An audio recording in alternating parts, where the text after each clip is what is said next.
Ukungabikho kwenkqubo yokuhanjiswa kweenkonzo kudala inkxalabo kubahlali base-Bokamoso babhenele ekufakeleni umbane ngokungekho mthethweni, ilindle lihamba ezitalatweni kwaye neendlela azikho semgangathweni. There's wires kuna lento i-wires ezihamba lapha phansi which are transforming electricity to houses, which is also dangerous because you can't be mixing umbane namanzi. Here we're supposed to have roads. As you can see, they are running water here, and you can see that there's no one who's taking care of people who are staying here. Abahlali bafuna imisebenzi elikhulu kule nkampani yomgodi kwaye bathi uqeshwa abantu abaye bafumbathise kuphela kulo mgodi. There's a lot of jobs here.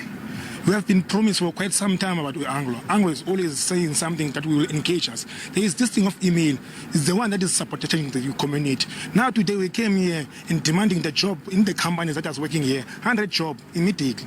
Ukanti inkampani ithi iza kuziphanda izitshyolo zokuba abantu bahlawuliswe imali ukuze bafumane imisebenzi. Anglo-American will never ask for money for an interview, to guarantee a job, or to get medical exams or personal protective equipment. We want to encourage everyone to report any fraudulent activity, whether that is related to recruitment or any other aspect. Inkampani yomgodi Anglo-American Platinum ithe izimisela ukuxhasa uphuhliso kwingingqi esebenzela kuzo.